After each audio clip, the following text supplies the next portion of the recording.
January 1915. World War I is just 5 months old, and already around 1 million soldiers have fallen. A war that began in the Balkans has engulfed much of the world.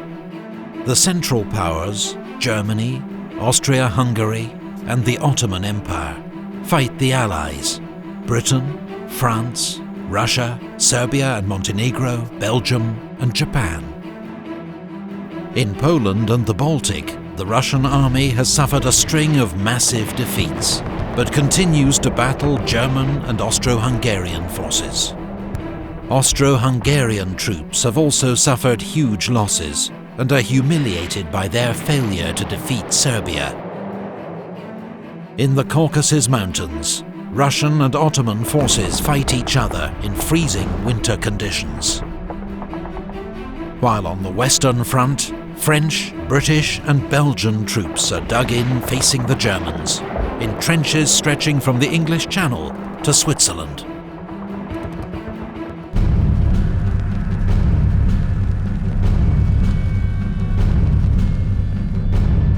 As part of the world's first strategic bombing campaign, Germany sends 2 giant airships known as Zeppelins to bomb Britain.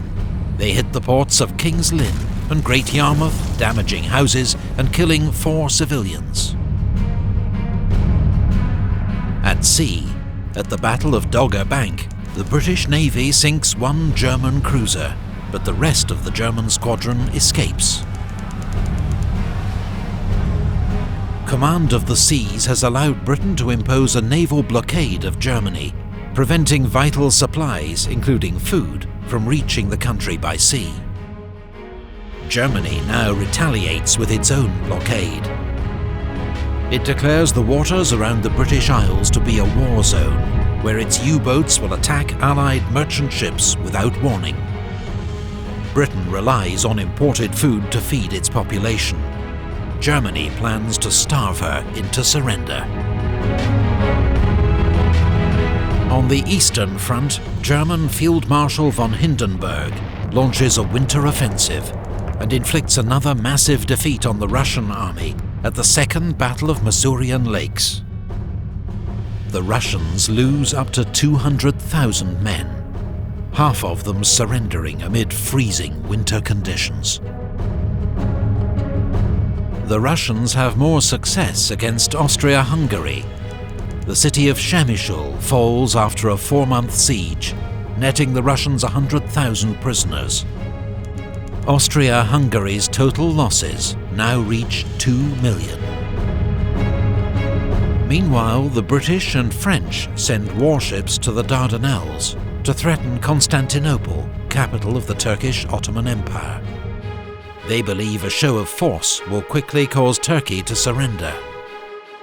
They bombard Turkish shore forts in the narrow straits, but 3 battleships are sunk by mines and 3 more damaged.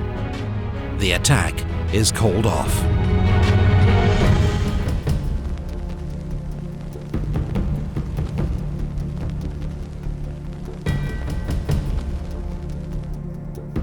On the Western Front, the British attack at Neuve-Chapelle, but the advance is soon halted by German barbed wire and machine guns.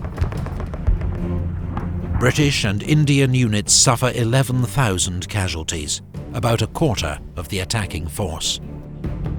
6 weeks later, at the Second Battle of Ypres, the Germans attack with poison gas for the first time on the Western Front.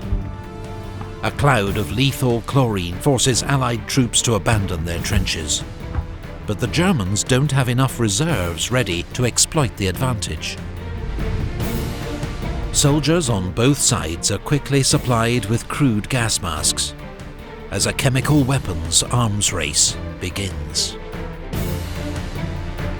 The Allies land ground troops at Gallipoli, including men of the Australian and New Zealand Army Corps, the ANZACs. Their goal is to take out the shore forts that are preventing Allied warships reaching Constantinople. But they immediately meet fierce Turkish resistance and are pinned down close to the shore. The day before the landings, the Ottoman Empire begins the systematic deportation and murder of ethnic Armenians living within its borders. The Armenians are a long-persecuted ethnic and religious minority, suspected of supporting Turkey's enemies. Tens of thousands of men, women and children are transported to the Syrian desert and left to die.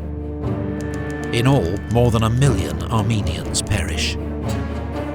The Allies condemn the events as a crime against humanity and civilization, and promise to hold the perpetrators criminally responsible.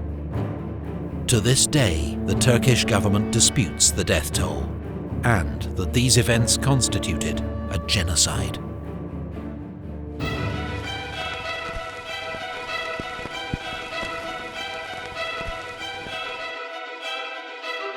On the Eastern Front, a joint German Austro-Hungarian offensive in Galicia breaks through Russian defences, recapturing Przemyśl and taking 100,000 prisoners. It is the beginning of a steady advance against Russian forces. At sea, the British passenger liner Lusitania, sailing from New York to Liverpool, is torpedoed by a German U-boat off the coast of Ireland without warning. 1,198 passengers and crew perish, including 128 Americans. US President Woodrow Wilson and the American public are outraged. But Germany insists the liner was a fair target, as the British used her to carry military supplies. In May, the Allies launched the Second Battle of Artois, in another effort to break through the German lines. The French make the main attack at Vimy Ridge, while the British launch supporting attacks at Aubert Ridge and Festubert. The Allies sustain 130,000 casualties, and advance just a few thousand yards. That summer, above the Western Front, the Fokker Eindecker helps Germany win control of the air. It's one of the first aircraft with a machine gun able to fire forward through its propeller, thanks to a new invention known as interrupter gear. Allied aircraft losses mount rapidly in what becomes known as the Fokker Scourge.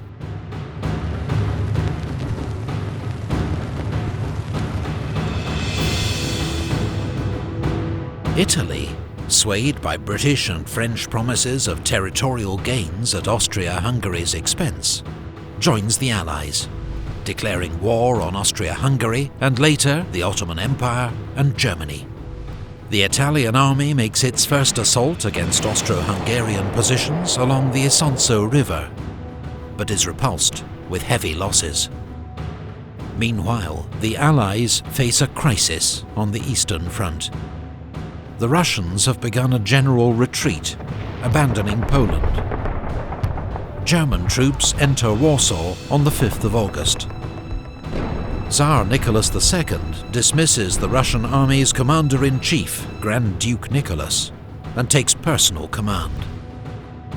It will prove disastrous for the Tsar, as he becomes more and more closely tied to Russian military defeat.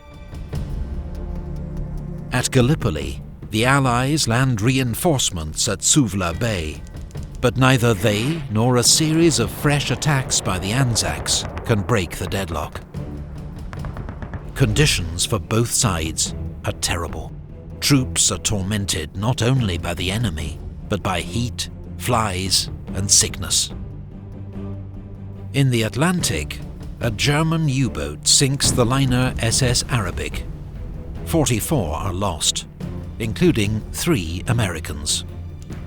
In response to further US warnings, Germany ends all attacks on passenger ships.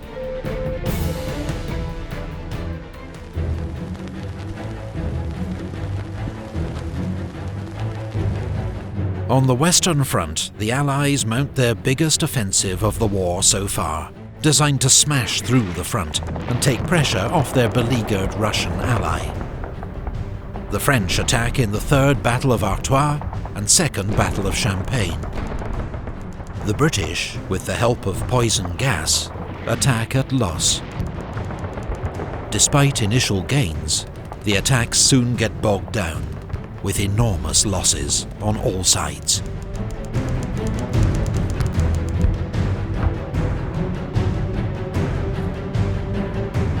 Allied troops land at Salonika in Greece to open a new front against the Central Powers and bring aid to Serbia. But the Allies are too late. Bulgaria joins the Central Powers, and their joint offensive overruns Serbia in 2 months.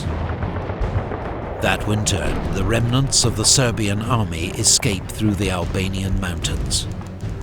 Their losses are horrific. By the end of the war, a third of Serbia's army has been killed, the highest proportion of any nation.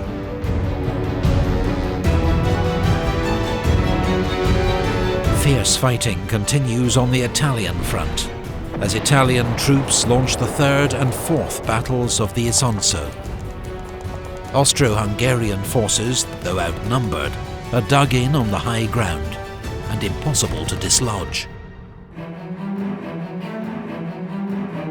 In the Middle East, a British advance on Baghdad is blocked by Turkish forces at the Battle of Ctesiphon, 25 miles south of the city. The British withdraw to Kut, where they are besieged. The Allies abandon the Gallipoli campaign. 83,000 troops are secretly evacuated without alerting Turkish forces. Not a man is lost. It's one of the best executed plans of the war. The campaign has cost both sides 250,000 casualties. 1915 is a bad year for the Allies. Enormous losses for no tangible gains. But there is no talk of peace. Instead, all sides prepare for even bigger offensives in 1916, with new tactics developed from earlier failures. All sides still believe a decisive battlefield victory is within grasp. Epic History TV relies on the support of viewers like you. Please visit our Patreon page and consider pledging as little as $1 per video to help us keep making them.